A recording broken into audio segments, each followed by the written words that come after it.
সমস্যাটা যেটা হয় যে এটা দ্বিগু সমাস নাকি সংখ্যাবাচক বহুব্রীহি, এটা আমরা কিভাবে বুঝবো?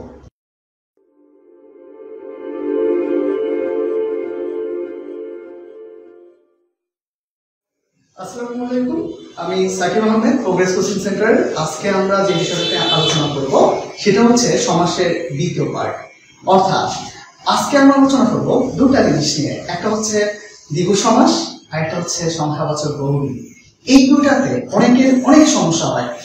আজকে আমরা এমন ভাবে শিখবো যাতে করে এই দুটা সমস্যা কখনোই সমস্যা না হয়। শুরু করছি। প্রথমে আমরা দেখব একটা সেটে লিখছি হচ্ছে দ্বিগু সমাস, আরেকটা সেটে আমরা দিচ্ছি সংখ্যাবাচক বহুব্রীহি। সংখ্যাবাচক বহুব্রীহি অর্থাৎ আমরা দুইটা সমাসকে আলাদা আলাদাভাবে শেখার চেষ্টা করি। দেখি, আমি এই যে দ্বিগু সমাসে যে জিনিসটা আমরা মনে রাখবো সেটা হচ্ছে সংখ্যা প্লাস বিশেষ্য প্লাস সমাহার। সংখ্যা প্লাস বিশেষ্য প্লাস সমাহার,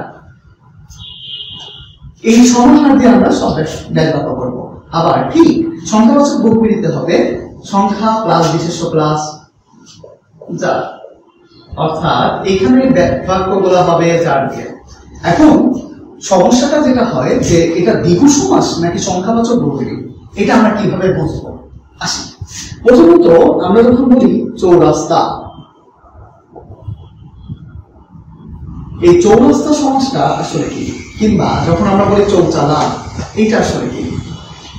চৌরাস্তা বলতে আমরা কি বুঝি আগে আমরা দেখার চেষ্টা করি। এই যে দ্বি মানে হচ্ছে গরু, এই যে শব্দটা আছে এটা উচ্চারণ করলাম না, এটা মানে হচ্ছে গরু, অর্থাৎ দুই গরু সমাহার। অর্থাৎ আমরা কি পাচ্ছি, একটা সংখ্যা পাচ্ছি প্লাস বিশেষ্য পাচ্ছি এবং সমাহার দিয়ে ব্যাখ্যা করছি। এখন কথা হচ্ছে এই যে একটা চৌ, মানে প্রথমে দেখতে হবে সংখ্যা আছে কিনা। এই যে একটা চৌ মানে কি, আমরা এই চৌ মানে জানবো, এই চৌ মানে হচ্ছে 4। এবার ঠিক তার পাশে পাচ্ছি হচ্ছে রাস্তা, তার মানে পরেরটা কি দিচ্ছি, রাস্তা। এখন আমাদের চিন্তা করতে হবে এই রাস্তা বলতে অন্য কোনো অর্থ বোঝায় কিনা। আমরা দেখতে পাবো যে রাস্তা বলতে রাস্তা কি বোঝায়, তার মানে এই যে সমাহার যে শব্দটা আছে এটা মানে হচ্ছে মিলন। 4টা রাস্তা যেখানে মিলছে সেটাকে বলা হয় চৌরাস্তা। তার মানে আমরা কি পাচ্ছি, 4 রাস্তার একটা মিলনকে পাচ্ছি। তার মানে অন্য কোনো যেহেতু অর্থ হচ্ছে না, তার মানে এটা হবে দ্বিগু সমাস। তার মানে আমরা 4 রাস্তার সমাহার বা চৌরাস্তার সমাহার, দুইটা যে কোনো একটা লিখতে পারি, কোনো সমস্যা নেই, যেটা লিখবো সেটাই হবে। কিন্তু একটা জিনিস আমাদের মনে রাখতে হবে, এই রাস্তার সাথে একটা র যুক্ত হবে। অর্থাৎ আমরা যদি এই ব্যাস বাক্যগুলো করতে যাই তাহলে ষষ্ঠী বিভক্তি যুক্ত হয়। আসি পরেরটা, আমি এর পাশে কি বলতেছি, চৌচালা।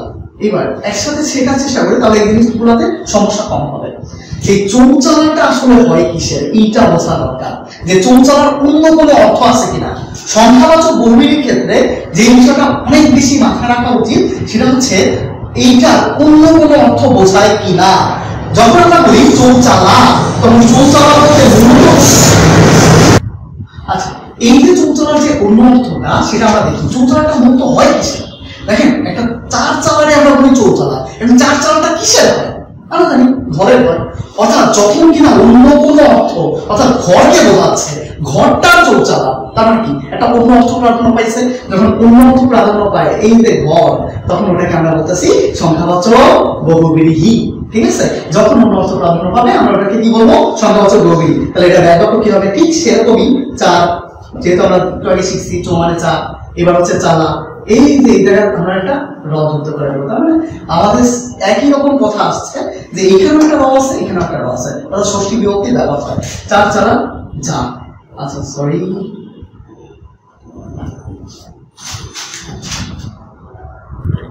আচ্ছা দুঃখিত, আমাদের এই রটা আসলে হবে না, অর্থাৎ 4 চালা যা, ঠিক আছে, বা 4 চালা যে ঘরের, এটাও আমরা লিখতে পারি। অর্থাৎ এই যে আমরা দুটো আলাদা আলাদা জিনিস শিখলাম, এরপরে আমরা যেটাই করি না কেন একই রকম অর্থের প্রকাশ ঘটে। দেখেন, আমরা যদি বলতাম সপ্তাহ, এইটা কিভাবে আসলে ব্যাখ্যা হয়, এইটা করার ক্ষেত্রে আমরা একটা সন্ধির ক্ষেত্র নেব। এই সন্ধির ক্ষেত্রটা কিরকম, যদি কোথাও আমরা এই যে আটা দেখতেছি, তার মানে প্রথমে আমরা ধরে নিতে পারি এটা আ, তা আ থাকলে আমরা বলি প্রথমটা অবা আ, মানে সন্ধি বিচ্ছেদের নিয়ম অনুসারে একটা অবা আ হয়। অর্থাৎ এইভাবে আসলে এটা সন্ধি বিচ্ছেদ হয়ে থাকে। তার মানে আমার প্রথম কথা হচ্ছে আটাকে আমরা উঠাই দিই, আমরা যদি লিখি শক্ত, এখন চিন্তা করেন এই যে সত্য লিখতেছি এটার সাথে কি আমার আর দরকার আছে? কারণ সত্য মানে সাপ, সুতরাং আর দরকার নাই। এরপরে আমরা পরেরটা অহ লিখবো নাকি আহ লিখবো? আমরা অহ মানে জানি দিন, আহ শব্দের কোনো অর্থ হয় না। অর্থাৎ যখন কিনা আমরা বলতেছি অহ মানে দিন, তখন ওটা আমরা ওটা এখানে লিখে দিতে পারি অহ। সত্য অহের এই যে রে এর বা র এর এগুলো যুক্ত করতে হয় অহের সংহার, অর্থাৎ আমরা কি বলছি সত্য অহের সংহার। কিন্তু আমরা যদি বলতাম দোমলা, তাহলে এটা কি হবে? এই দোমলা শব্দের একটা ভালো অর্থ আছে, সেই শব্দের অর্থটা হচ্ছে বন্ধু। অর্থাৎ এই ক্ষেত্রে আমি যেটা আসলে বেশি মনে রাখার চেষ্টা করবো সেটা হচ্ছে এইটার অন্য কোনো অর্থ আছে কিনা। অর্থাৎ বাংলার ক্ষেত্রে যেটা বেশি মনে রাখতে হয় সেটা হচ্ছে অন্য কোনো অর্থ বোঝায় কিনা। যদি অন্য অর্থ বোঝায় তখন ওটাকে আমরা কাউন্ট করার চেষ্টা করবো।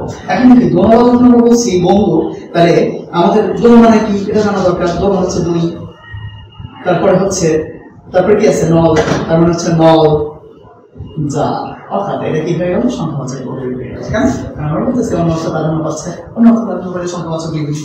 আচ্ছা, আমরা আরেকটা এক্সাম্পল দেখি। আমরা যদি বলি সপ্তর্ষি, যখন বলছি সপ্তর্ষি এইটাও আমরা সন্ধি বিচ্ছেদের আকারে করতে পারবো। অর্থাৎ দেখেন রেফ, রেফ যদি কোথাও থাকে, এটা দুটা নিয়মে হয় সন্ধি বিচ্ছেদের। একটা হচ্ছে বিসর্গ সন্ধি হয়, আর একটা হচ্ছে রেফ যদি কোথাও থাকে তাহলে প্রথমটা অ বা আ, পরেরটা হচ্ছে রি হয়। অর্থাৎ আমরা যদি এটা মনে রাখি, এটা দিয়ে এইটা সহজ মানে করা সম্ভব হয়।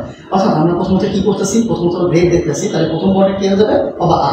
আমরা প্রথমেই শিখছিলাম যে সপ্ত সপ্ত, এরপর দেখেন এই পরেটা কি হয়ে যাবে, যেহেতু আমাদের লাগতেছে না আ, সপ্ত মানে সা, তাহলে আমাদের আ দরকার নাই, পরেটা আমরা কি বলতেছি রি, অর্থাৎ রি। এরপরে এই মতনস্বর রশ্মি, অর্থাৎ ওটার সাথে আমি বসে দিলাম, কারণ এই এফ এর পরিবর্তে রি হচ্ছে সপ্ত ঋষির সংহার। এখন আপনার মনে হতে পারে এটা কেন সংখ্যাবাচক বহুব্রীহি হয় না, সপ্তাহ কেন সংখ্যাবাচক বহুব্রীহি হয় না? এটা হয় নাই, এটা আপনি চিন্তা করেন সপ্তাহ বলতে 7টা দিনকে বলেছে, 7টা দিনের কথাই কিন্তু বলছে, অন্য অর্থ কিন্তু প্রাধান্য পায় নাই। কিংবা সপ্তর্ষি বলতে 7জন ঋষিকেই বোঝাইছে, কিন্তু কোন 7জন ঋষিকে বোঝাইছে এটা কিন্তু কোথাও উল্লেখ করে নাই। অর্থাৎ যখন কিনা আমরা এরকম কিছু পাবো না, স্পেসিফিক কোনো অর্থ পাবো না, তখন এটা কিন্তু কখনোই আপনার সংখ্যাবাচক বহুব্রীহি হবে না। কিন্তু দেখেন আমি যদি বলি 10 আনন, 10 আনন, এই 10 আনন শব্দের অর্থ হচ্ছে আনন মানে হচ্ছে মাথা। এইটা সন্ধি বিচ্ছেদ যদি করি তাহলে হবে 10 + 10 যোগ আনন, ঠিক আছে? তার মানে 10টা মাথা। যখন 10টা মাথা বোঝানো হয় আমাদের মাথার ভিতরে চলে আসে রাবণের নাম। অর্থাৎ যখন আমরা রাবণকে বলতেছি 10 আনন, এখন দেখেন অন্য অর্থ প্রাধান্য পাইছে কিনা। যদি দেখি রাবণ, কারণ অন্য অর্থ প্রাধান্য পাইছে, তাহলে কি হয়ে যাবে আমাদের 10 আনন যা, অর্থাৎ এটা কি সংখ্যাবাচক বহুব্রীহি। অর্থাৎ দেখেন এই তিনটা জিনিস আমরা আসলে ক্লিয়ার করার চেষ্টা করলাম, যে আমরা পাইলাম চৌরাস্তা, চৌতালা, সপ্তাহ, দোলনা, সপ্তর্ষি, দশানন। তার মানে আমরা দেখেন আলাদা আলাদা অর্থপূর্ণ কিন্তু শব্দ পাইছি। ঠিক আছে?